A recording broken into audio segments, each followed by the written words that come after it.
Hello everyone, this is Jen Young and it is December 10th and this is why Venus retrograde is a good time to start a daily practice webinar. So I have some slides to share with you, but I just wanted to check in. I know Brian, you're here and I know you have a practice. If you wanted to share anything about what you want to get out of this or anything about your practice that you want to deepen or support, what you're looking for out of this time together. It's not unmuting again. There we go. I got it. Yeah, I mean, for me, it's just, continuing on this path and,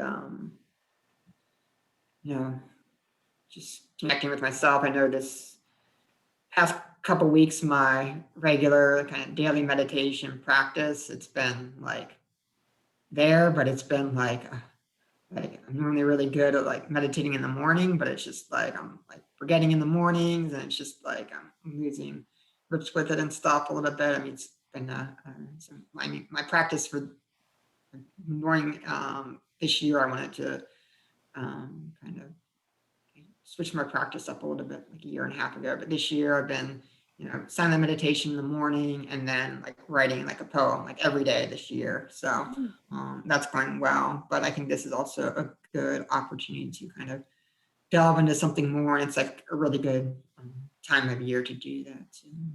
Mm-hmm. Yeah, so and why I feel the call to offer this is because I had a very powerful experience in 2020 in starting a daily practice under this transit of Venus moving retrograde. And so maybe some people here aren't so familiar with the astrology and have a practice, or some people are more familiar with astrology and want to develop some kind of meditation practice or even physical practice. And so I'm going to talk a little bit about why Venus retrograde would be a good time to do that. So let me share my screen here.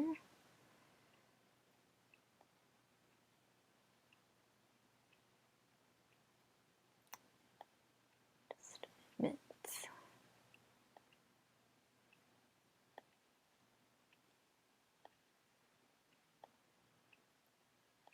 Okay.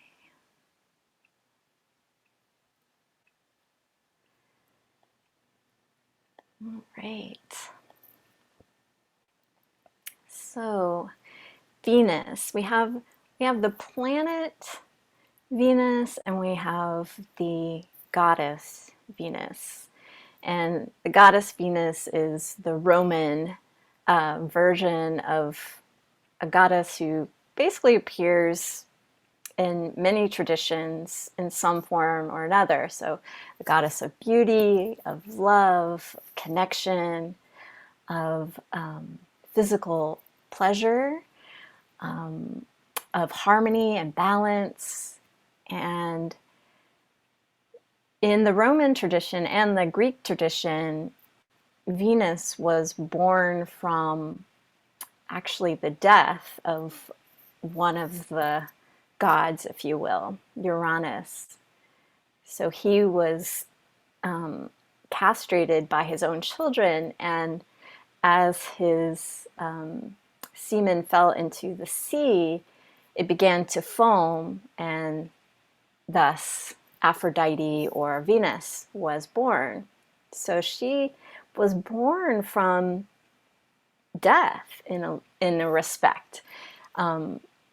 So I find that kind of an interesting thing about this goddess of beauty and bounty and abundance actually comes from death.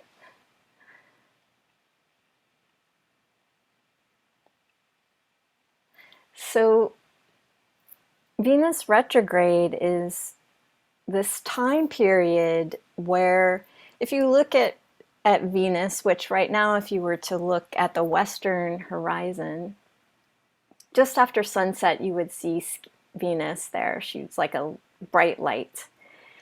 But starting next weekend, it's going to look like she's just sitting there. If you were to observe her over a period of time, it would just be like she's not going anywhere.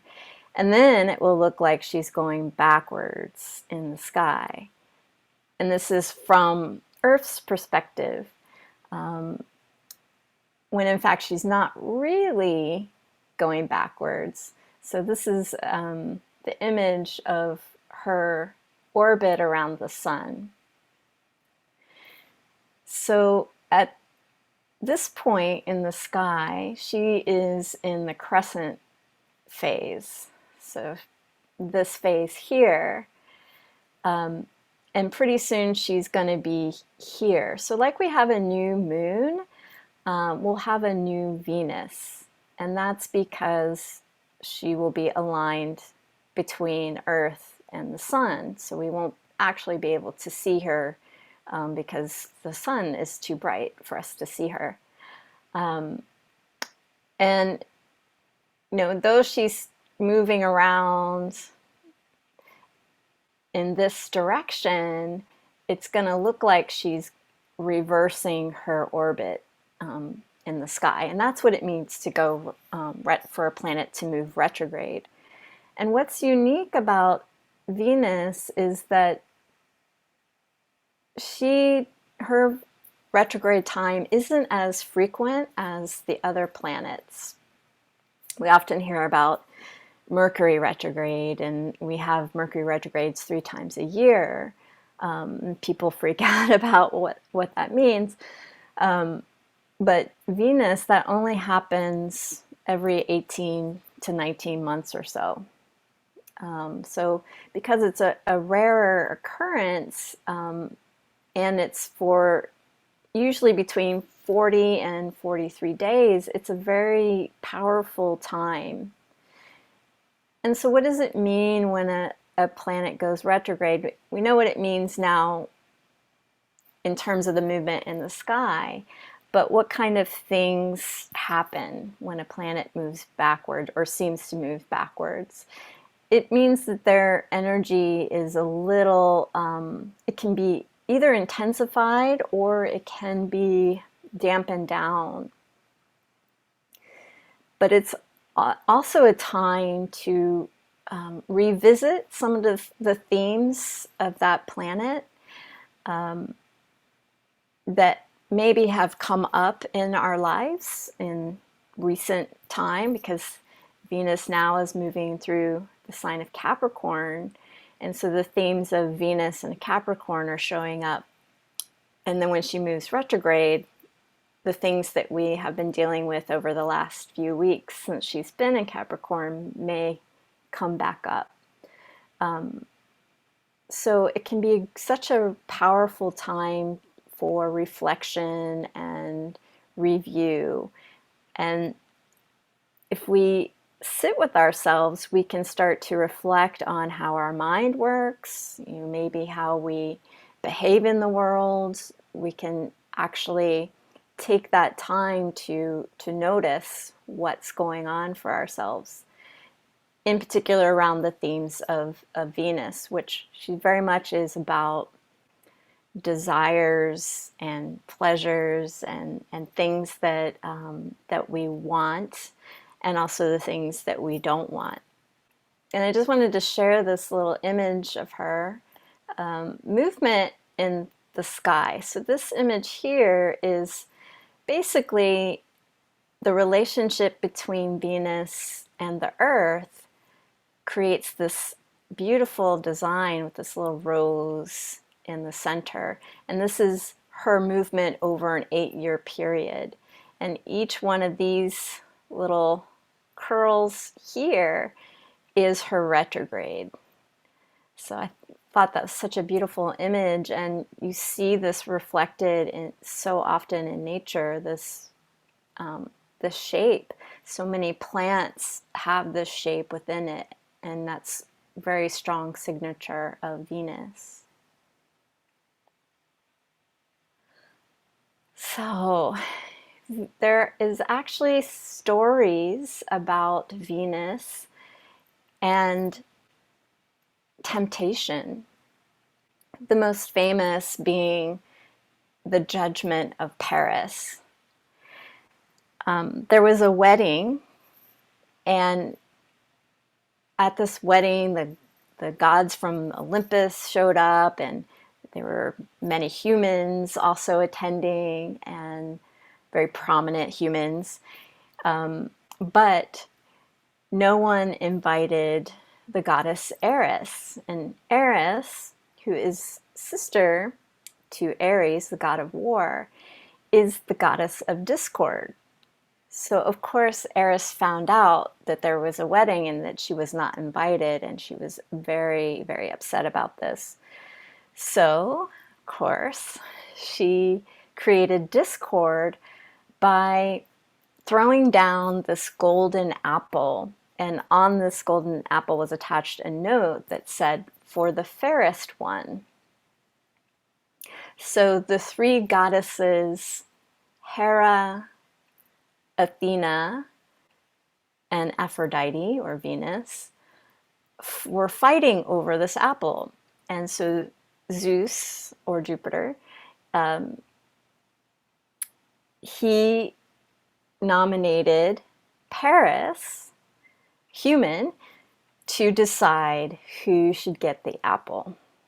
So, of course, each one of the goddesses offered Paris something if he would give her the apple. And he went with what Aphrodite, or Venus, offered, which was the most beautiful woman in the world, Helen. And that's what started the Trojan War. So this desire of Venus to be considered the most beautiful, the fairest one, initiated her into tempting Paris, and thus created this immense world-changing war.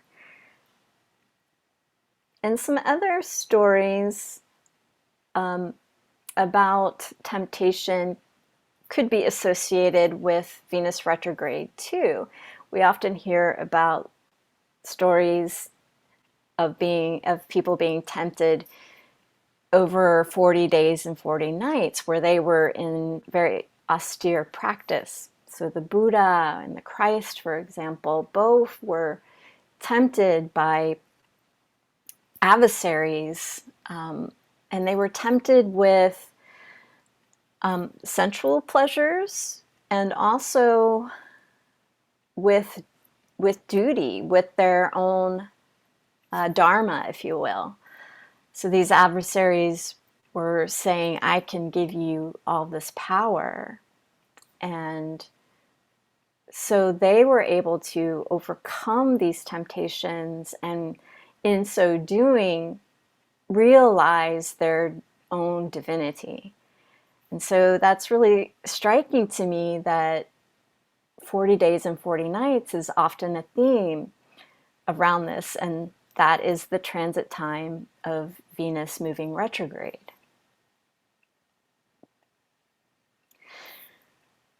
So as Venus is now in the sign of Capricorn, we can sort of think about some themes that are associated with both of them and how they might commingle with each other to help us figure out what kind of practice might be helpful for us.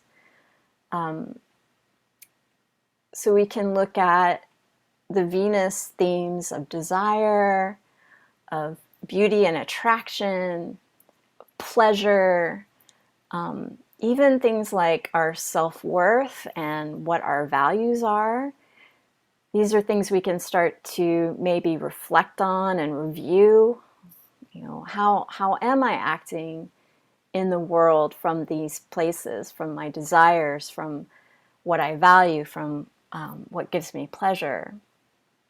And then if you layer in that we're in the sign of Capricorn, and some of these Capricorn themes are about duty and discipline, our ambitions, and self-mastery, we can start to weave the Capricorn themes in with the Venus themes and see what would really be the most suitable practice for this time. So maybe it's something you're already doing and it just gives a new intention or a new way of thinking about it, or maybe it's something that can bring something completely new into your practice. So if you're someone who practices asana, for example, maybe this would be a good time for journaling and finding out, what is my duty? What is my dharma? What am I here to do in this world? And how does that relate to my self-worth and my happiness, my desires? Or maybe it's something like a sitting practice and becoming aware of how the mind might be wanting to move into pessimism or being overly hard on ourselves, or maybe we have an addiction that we want to let go of. This could be a time that we can go into therapy and really get a lot of benefit from speaking to someone else and having some somatic practices around our addictions.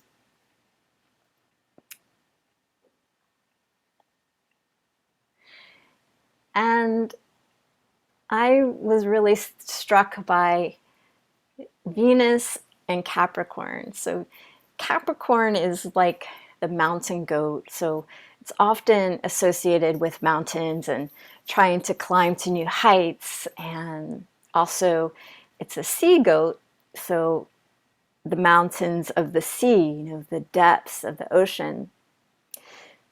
And so I was really reminded of the story of Parvati and how she was so devoted to her beloved Shiva that she was able to stand in a river with one on one leg for eons. So she was able to cultivate her discipline to such a degree that she created this heat, this inner heat that even Shiva could not ignore. And so when the feminine, Venus, can find a way to become still, to become focused on what we're devoted to. So we all have the feminine principle within us. And when we can find that yin energy of stillness and allow ourselves to really feel what we're devoted to, then we start to shine. And I was reminded of the song by Shocking Blue, Goddess on the mountaintop was burning like a silver flame, the summit of beauty and love, and Venus was her name. And just feeling that juxtaposition between Venus and Parvati. And how this time of Venus moving retrograde through Capricorn can really bring us into a profound state of discipline and devoted practice or bhakti.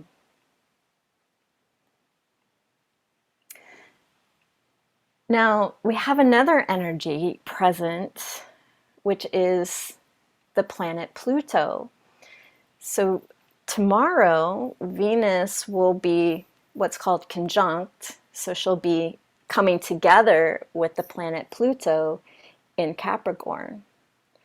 And Pluto, also known as Hades in the Greek tradition, is the god of the underworld.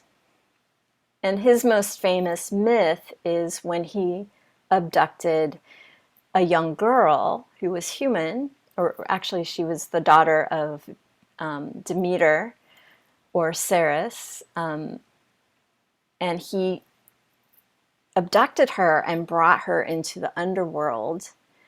And her mother was in such mourning that she just devastated the land. She was the goddess of agriculture. And so nothing could grow because she was in such grief. And her daughter, Proserpina, or Persephone in the Greek tradition, Demeter wanted her daughter back so badly, and she begged the gods, even though it was said that no one could leave the underworld once they were brought down there. And actually, Persephone had eaten pomegranates from the underworld, so she had to stay. But they were able to make this bargain where part of the year she comes back to the surface of the earth, and the other part of the year she's in the underworld. And that's how we have our seasons.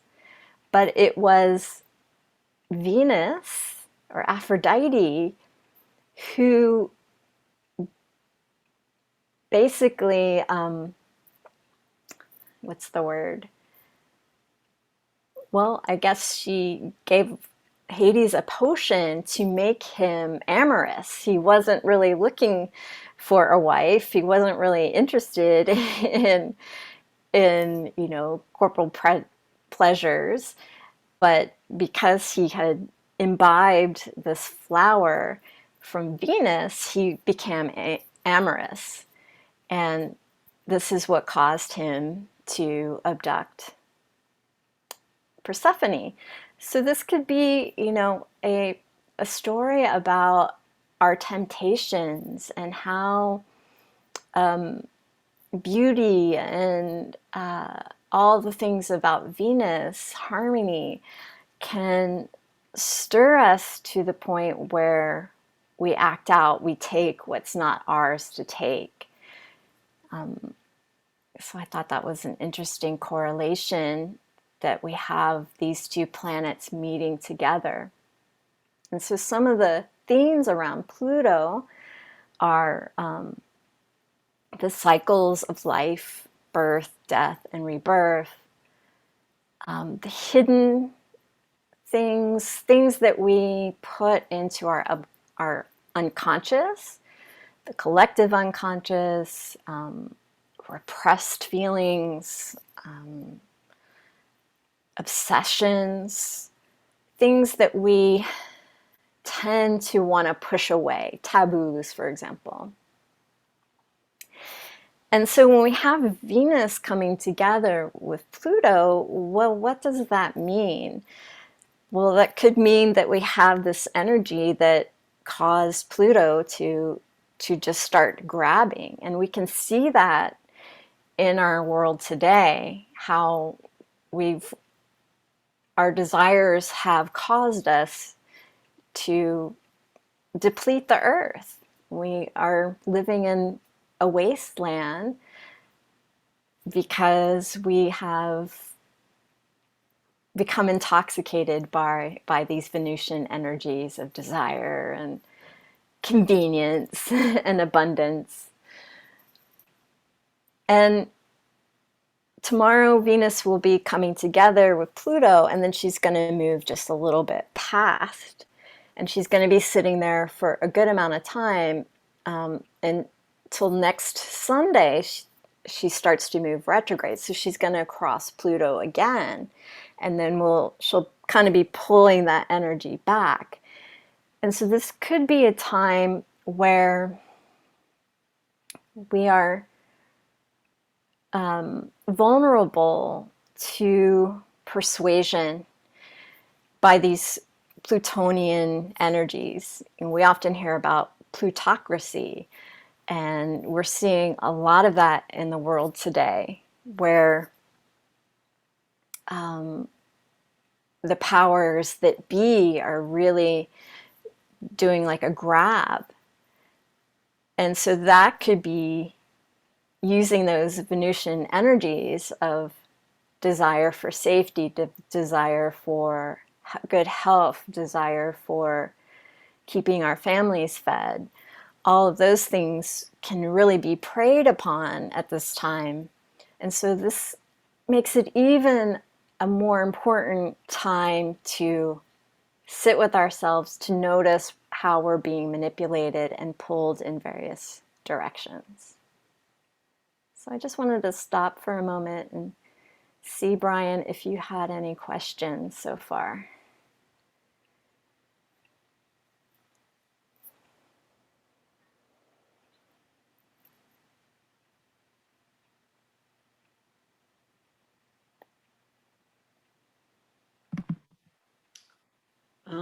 Not really. Kind of just taking it all in, and yeah, definitely reflecting on some of the stuff that's happening in my life right now in regards to some of the things you said. But no real questions about anything. Okay. Thank you for sharing. Pop back into our screen here.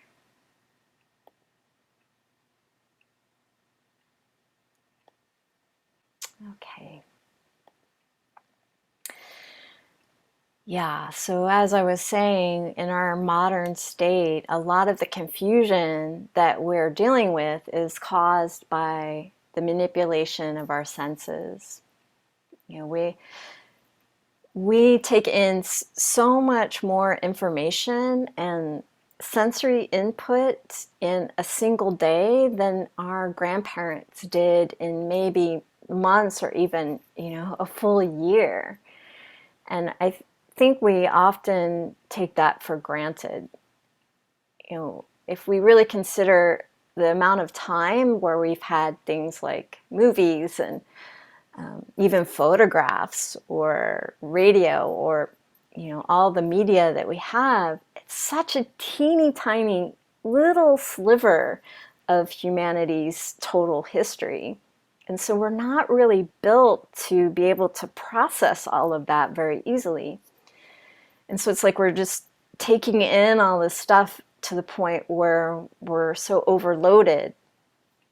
And then put on top of that all the double entendres of our language. You can see that, like, when I was a kid, the word cool is what people now talk about, like lit or fire. It's like those are two different things, but they mean the same thing.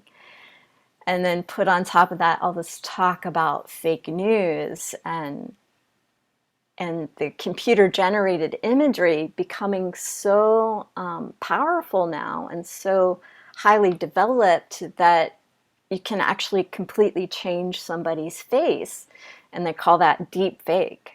So how do we know what we're looking at is real?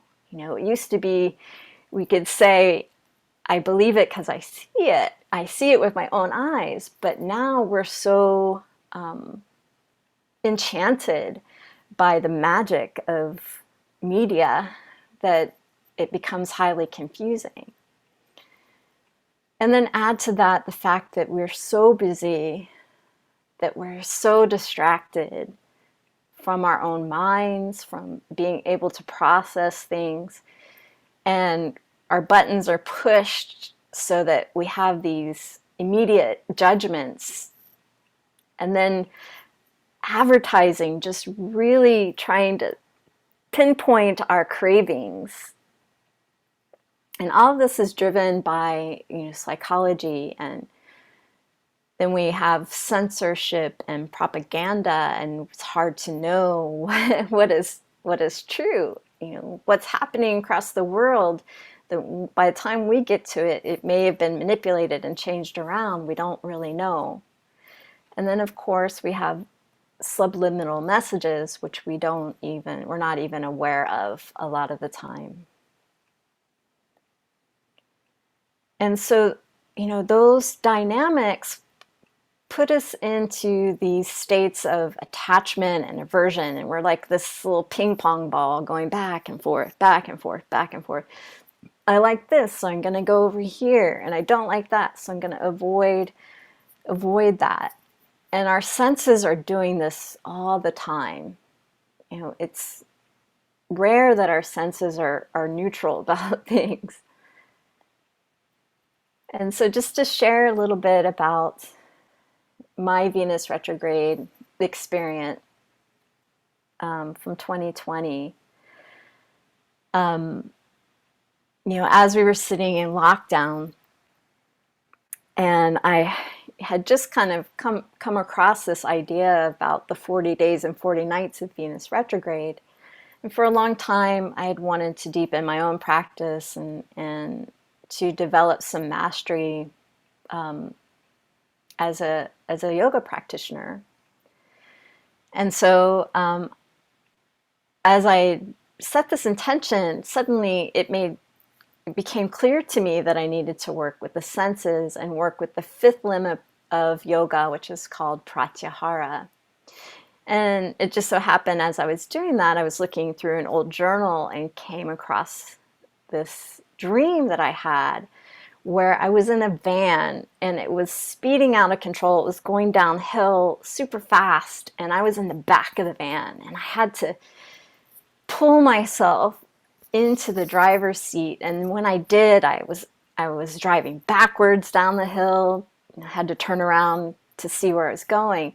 But as soon as I got hold of the wheel, I just sort of could feel how the van wanted to move. And I was able to control it, but I wasn't thinking about it. And then I did this like fast and furious kind of move where I slid sideways into a parallel parking spot. And it was between two vehicles. And I couldn't have figured out how to do that if I had been thinking about it. Of course, it was a dream, but what it made me realize as I moved through this Venus retrograde practice is that most of us are not the drivers of our own lives. We're being driven a lot of the time, and a lot of time it's in that chaotic kind of way. And it brought to mind the image of the Chariot tarot card. So the Chariot card involves the subconscious will, which represents the horses, or the senses, and how they want to go in their own directions. They want to follow their own likes and move away from their own dislikes. But the charioteer, who can really partner with those wild horses, can start to move in this singular direction with these seemingly opposite energies. And that's what I really felt that working with the senses really brought about. Also, just to share a little bit more about what I mean by working with the senses and from a yoga perspective. And I love this this quote from Desikachar's commentary of the Yoga Sutras of Patanjali. The restraint of the senses occurs when the mind is able to remain in its chosen direction and the senses disregard the different objects around them and faithfully follow the direction of the mind. Then the senses are mastered. So that's that chariot image to me. And so pratyahara is the fifth limb of yoga. And it's one that's not often talked about. If you're just in an asana class, you won't really hear too much about pratyahara. But it's sort of like this pivot point of these 8 limbs of yoga. We do asana practice to open the body to the flow of energy and divine information. We practice the yamas and niyamas as ways of relating to ourselves and to others. And then we work with pranayama to really harness the flow of our breath and our vital force. And once we're able to do that, then we can start to slough away or become very clear about what we want to take in to ourselves and what we can let go of. So pratyahara comes from prati, meaning away or against, and ahara, which is food or external substances that we take in internally. And according to the yoga tradition, there are 3 types of ahara. There's actual food that we actually ingest and take into our body to build our body. There are sense objects, and there are people. And so working with the senses in this way is kind of like going on a diet or taking a cleanse. We don't say diet so much these days, but maybe going on a cleanse to clear away a lot of the detritus and debris that we might be carrying around in our minds. And so the benefits of this these practices that allow for pratyahara is that we can reset our perception. We can let go of things that are toxic, whether that's toxic emotions or maybe energies that we take on from other people, or just actual physical toxins even. And then we can start to build our immunity, our emotional immunity, our mental immunity. We are talking so much about physical immunity these days, but we also can strengthen our mind and our emotions so that we're more resistant to either other people's opinions, or if somebody's really dumping on us, or we've triggered them in some way, we don't necessarily have to take that in. We can let pratyahara help us become more immune to that. And then we can start to develop our discernment. Okay, yeah, I know I can't be around this thing or this person, and I need to discipline myself. So we can start to develop that discipline so that our thoughts aren't just running away and moving from one distraction to another based on our cravings. And so with this particular Venus retrograde, I really am honing in on 3 themes.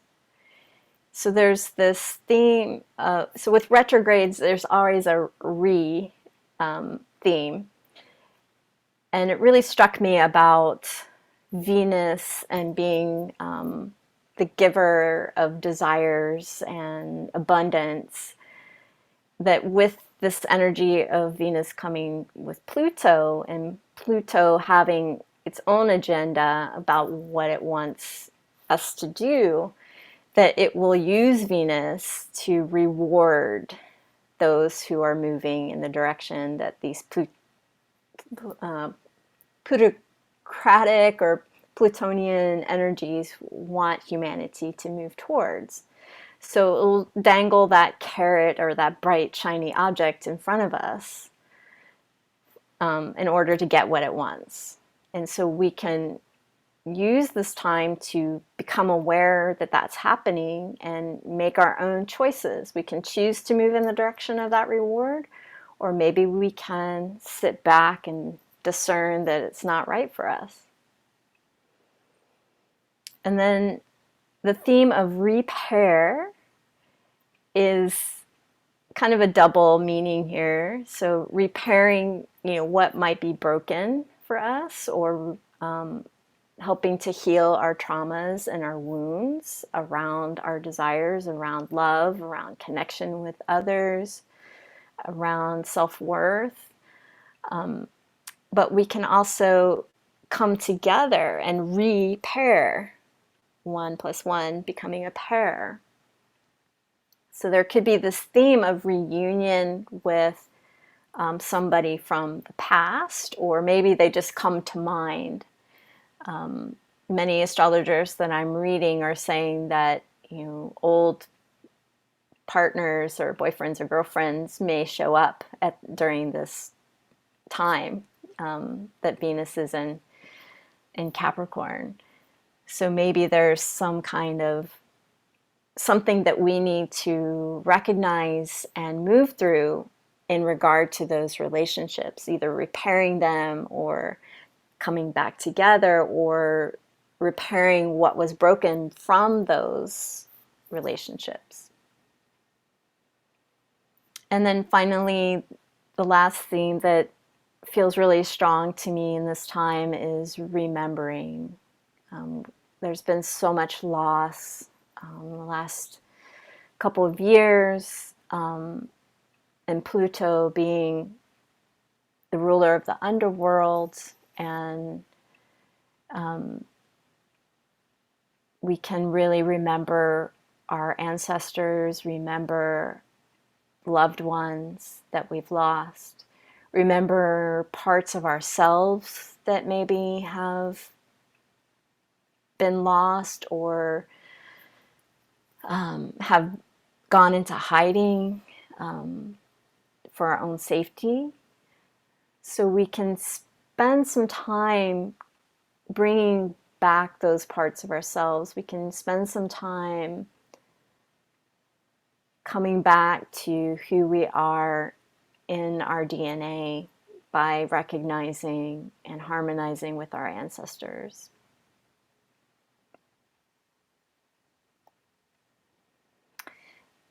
And I was looking through some art of Venus, and this came up.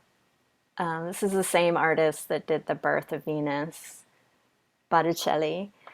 And it just really struck me, okay, this really highlights those themes to me.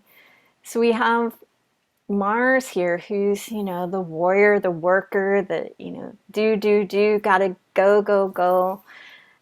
And he needs to take a break.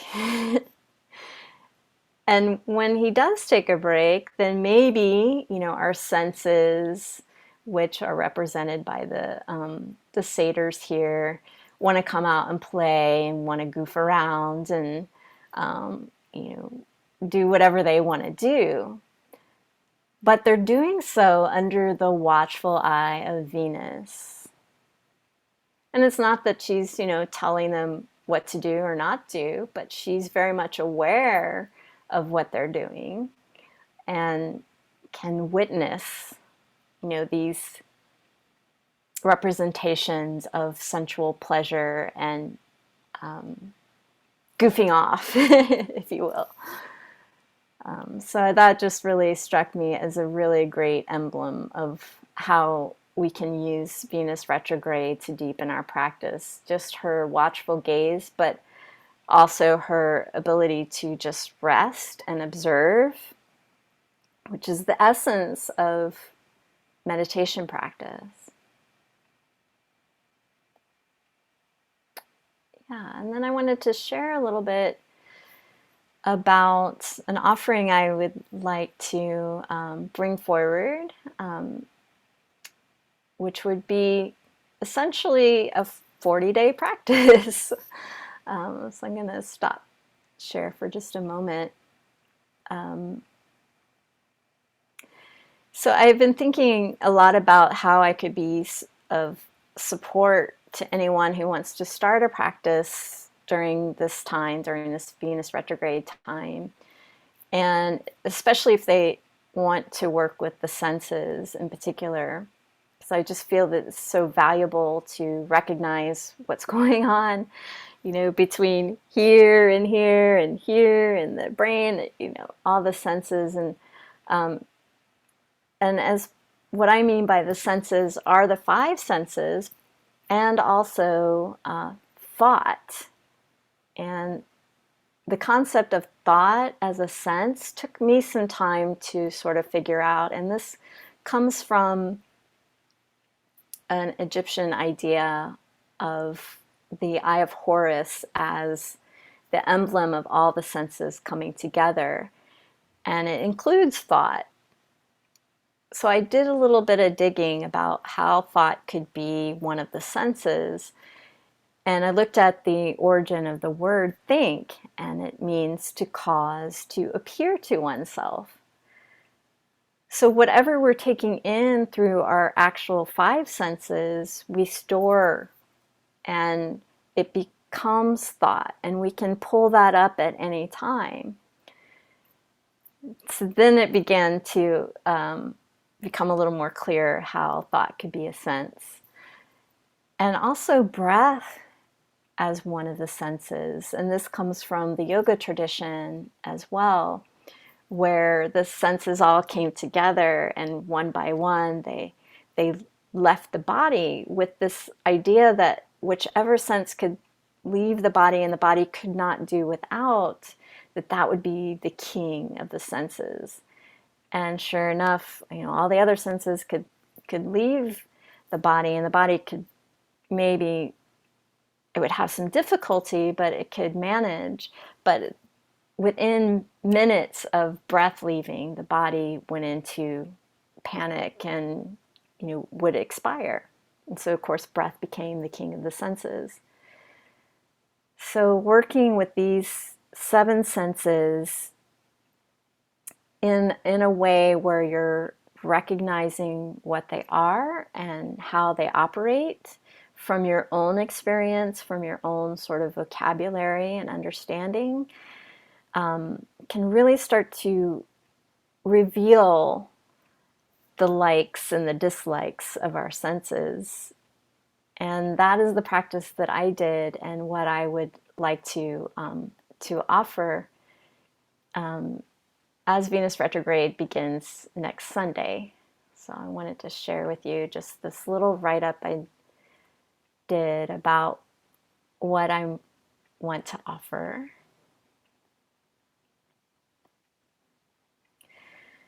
So it will be a 6-week experience, almost 7 weeks, and we will meet next Saturday. Would be the first meeting, and that would be just to kind of talk about how we would move forward and answer any questions. And then from there, I would send out a weekly email with links to audio guided meditations based on the week's theme. So the first week will be about getting to know your senses. So that would mean each day you sit with just one sense for a period of time, 10 to 20 minutes, and just pay attention to how that sense works. How do you actually receive sound when you're hearing? What are the mechanics of seeing?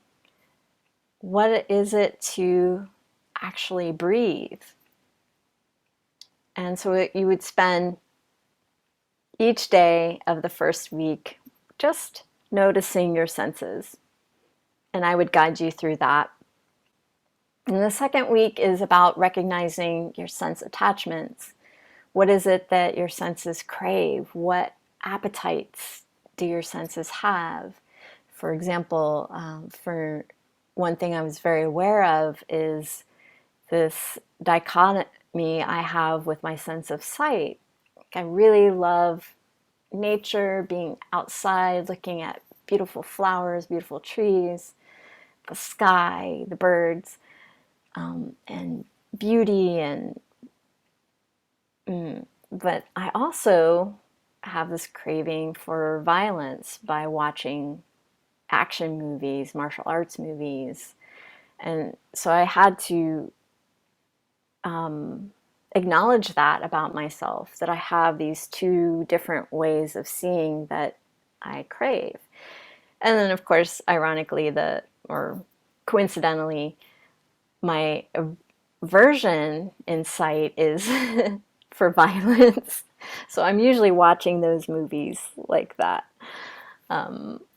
So sometimes our likes and dislikes can be right here. And it's a good thing to observe that, I think. And then from noticing how the senses operate, what likes and dislikes are, then we can bring that to the heart and begin to understand the heart as an organ of perception. And whether you call that what it's actually the heart doing as feeling, that could be. But what I found really interesting was you can take your senses to the heart and sense the heart with your senses. And you can also sense the external world through the senses from the heart. So the heart can sense the world through the senses. I hope that is clear. And then we'll do some pratyahara practices. There's many practices that could be considered pratyahara or could bring you into that state of pratyahara. Some great practices, Brian, are yoga nidra. I also learned about Edison's nap. He would take a nap to generate ideas. And in that nap, he would let go of his sensory awareness, and that allowed for divine inspiration to come. And that's ultimately the idea with any meditation practice, is that we want to be more open to the divine.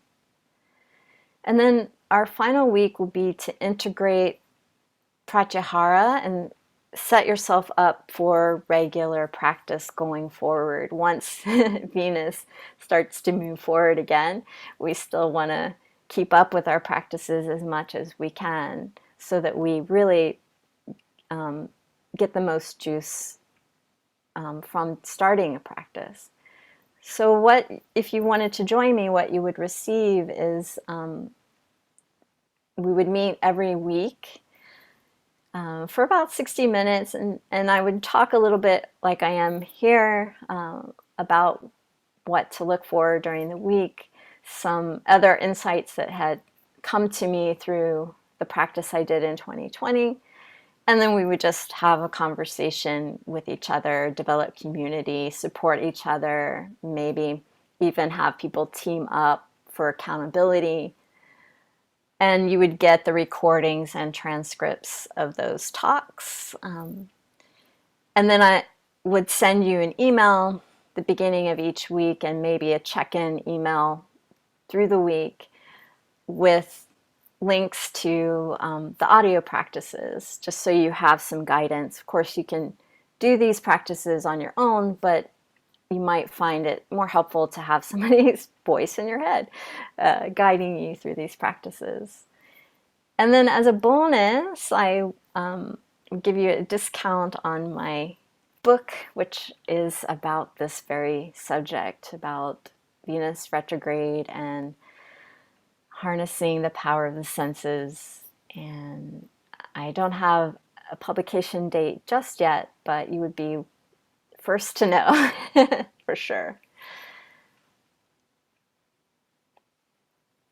So that is what I had to share today. And again, Brian, if you have any questions, please feel free to pop in here. I'll do the unmute thing. Or if any observations or your experience of doing this kind of practice.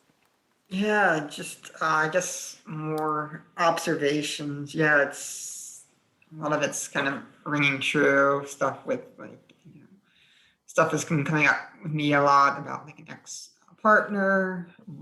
So that's like very kind of like relevant too. I know every few years we tend to keep in touch a little bit, and I know her 40th birthday is coming up, and that's like right in the middle of all this in January. Our birthdays are like right next to each other. Yeah, and then especially the stuff talking about yeah, just a lot of the being overwhelmed with all like the sensory objects. It seems like as soon, even if I can like eliminate one, it's like something else. It's like, yeah, I've done a good job, like of, you know, not watching like any TV the past couple of years, like no Netflix, all that stuff. But then like kind of watching like media and like people I know, like independent media, that kind of like took its place to an extent. So that's, I had to be careful with that because it's just like one kind of distraction like replacing the other. So that's Mm. something, yeah, I definitely want to work on too. I know definitely when I was earlier in life, I definitely, didn't spend nearly as much time on like screens and things like that. So it's trying to get away from that, but I think we all recognize it's not easy sometimes. Yeah. Yeah. And would you have any advice for anyone who wants to start a practice? Consistency. I think that's what did it for me. Like, don't go like overboard, but like, even if you're like starting like a meditation practice, I'd say, if you can do 10 minutes, dedicate 10 minutes every day, it's going to be better than like, trying to meditate for like an hour, and then just doing it like Mm. once a week or something. And then for me, like even now that I've been, pretty much meditating every day for the past 2.5 years. I mean, meditation like practice changes and things like that, but I mean, uh, it's normally, 15, 20 minutes a day and just like consistent. I think that's really helped me. And yeah, there are times where, I make it into periods where I meditate longer and things like that, but just having that kind of like steady, like daily practice. And I really like what you said. Yeah, this kind of like series, that's kind of what it is, but it's very focused. So I'm kind of excited about that because I'll be able to kind of like just integrate it into like my meditation practice already. And then I'll just, be able to use my meditation time kind of like, the first week and everything to focus on like each sense. Mm. I think it's going to be a really good like transition for me too. It's like my meditation like constantly kind of like changes a little bit here and there. Yeah. Great. And have you had support in developing your practice? You know, Yeah, I mean, my practices, they change, but it's definitely been helpful to, have like actual, contact with other people who like meditate and, for them to like teach me as well and like take tools from that. I read a lot and things like that. So that's helpful too. That can like really help you to kind of, I feel like when I read things can help me like um, find like my own like practice and what's most important to me. But having like in person and another person to like support me really helps me to like kind of get into like the general kind of like you know meditation and just help me like have a consistent practice and learn like and take away like from them and then integrate kind of like my own like calling into that. mm-hmm, mm-hmm, yeah. And knowing that other people are doing the same can be so helpful to sort of feel each other's vibe. Yeah, yeah, definitely. Great. Anything else you wanted to share or ask? No, looking forward to the book. So Yes, I know it that's been is a coming. long journey, so it's still ongoing, but yeah, I'm definitely looking forward to that. But yeah, Yeah. definitely excited for this. I think it's gonna be good. A good refocus. Sometimes even me, like my meditation lately, it can get like a little dry. It gets to the point sometimes where you're just like, oh, I'm just meditating to meditate, and I've kind of lost like a little connection as to like, Mm. why am I meditating? Exactly what am I meditating on? Because that can happen too. Like lately, I've just been, okay, I'm going to meditate, but then I'm in silence, but my mind is just like, it's not like focused or anything. It's kind of just like, there's thoughts racing and stuff. So again, Mm. that sense of thoughts. But yeah, I think this would be a really good opportunity to, yeah, bring some more like focus and direction back to my meditation. Yeah, that's a very good point. We can get stale in our practice and or get nonchalant about it for sure. Yeah, so thank you for bringing that forward. Yeah, thanks for joining me today. It's good to have your input. And yeah, so if there's nothing else, I guess we can sign off. All right, thanks. All right, Brian, I'll be sharing the link with you. Have a great day, great weekend.